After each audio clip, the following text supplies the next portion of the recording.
মাস গর্ভধারিণী একটা উট যদি পাহাড়ের ভেতর থেকে বের করতে পারো, বুঝবো তুমি নবী। উনি আল্লাহর কাছে দোয়া করলেন, পাহাড় ফেটে একটা উট বেরোলো, গর্ভবতী উট। ডেলিভারি হলো, উটের বাচ্চা বেরোলো। এরপরে উটটা দুধ দেওয়া শুরু করলো, ওরা দুধ দহন করে খাওয়া শুরু করলো। এরপরে বলে যে, সালেহ তুমি বড় জাদুকর, তুমি পাহাড়ের ভেতরে জাদু ঢুকাইছো, ম্যাজিক, ইউ আর ম্যাজিশিয়ান। ওদের লিমিট ওরা ক্রস করছে। আল্লাহ তাআলা জিবরাইল আলাইহিস সালামকে পাঠালেন। জিবরাইল আলাইহিস সালাম একটা চিৎকার দিল, সাউন্ড গ্রেনেড, এমন শব্দ তরঙ্গ, কানের পর্দা ফেটে লাশ হয়ে সব জমিনে পড়ে রইল। আল্লাহ সবসময় ধরেন না, ধরলে নূহ আলাইহিস সালাম অনেক ভাবে দাওয়াত দিয়েছেন, ওনার কথা এলাকাবাসী শুনে না। ওনাকে মেরে পিটিয়ে ছালা দিয়ে পেঁচিয়ে পাহাড়ের উপর ফেলে আসতো, আবার ওখান থেকে এসে উনি দাওয়াত দিতেন, লা ইলাহা ইল্লাল্লাহ। তারাও মানল না। আল্লাহ তাআলা ভয়ঙ্কর বন্যা দিয়ে গোটা জাতিকে ধ্বংস করেছে।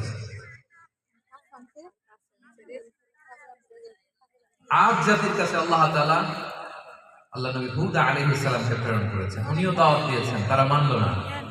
আল্লাহ তাআলা প্রচন্ড শৈত্য প্রবাহ দিয়ে ওই জাতিকে ধ্বংস করে দিয়েছে।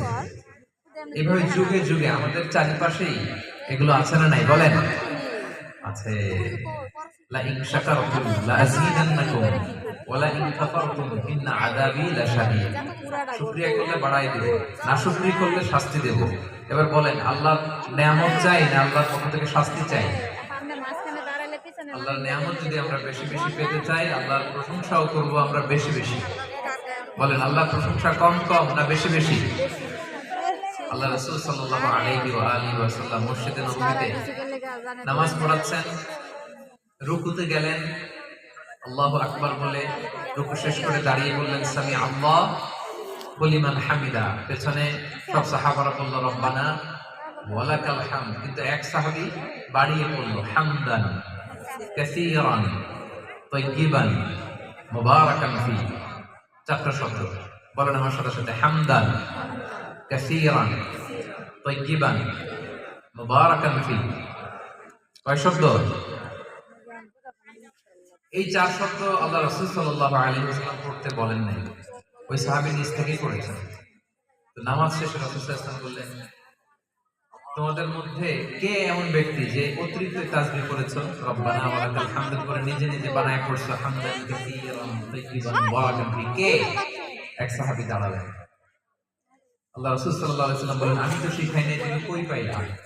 এই সাহাবী বলে, ইয়া রাসূলুল্লাহ, আল্লাহর প্রশংসা আমার কম কম করলে ভালো লাগে না, বেশি বেশি করতে মনে চায়, এজন্য নিজ থেকে আমি এই দোয়াটা পড়েছি। আল্লাহর হাবিব সাল্লাল্লাহু আলাইহি ওয়া আলিহি ওয়াসাল্লাম তাকে আশ্বস্ত করলেন, বললেন যে তুমি চিন্তিত হয়ো না, ভয় পেও না, আমি দেখেছি তোমার এই অতিরিক্ত চারটা তাসবিহ সওয়াব, এই অতিরিক্ত চারটা তাসবিহ পড়ার কারণে যে সওয়াব হয়েছে, এই সওয়াবগুলো 30 জনেরও বেশি ফেরেশতাকে আমি দেখেছি কে কার আগে এই তাসবিহ সওয়াব নিয়ে আল্লাহর আরশে পৌঁছে দিবে, আকাশের ফেরেশতারা প্রতিযোগিতা করছিল।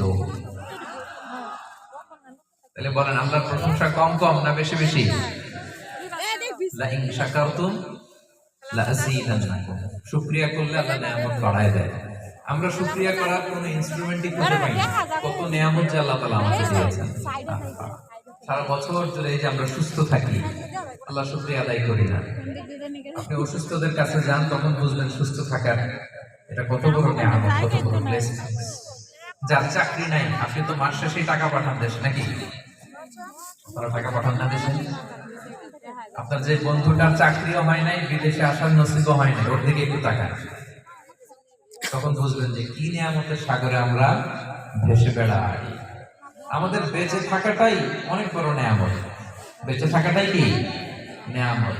দেখবেন যে অনেকে দুরারোগ্য ব্যাধিতে আক্রান্ত, আপনাকে জিজ্ঞেস করলে যে আপনার কি চাই, আপনি বলবেন বাড়ি চাই, গাড়ি চাই, টাকা চাই, ক্ষমতা চাই, কিন্তু দেখবেন যে ক্যান্সারে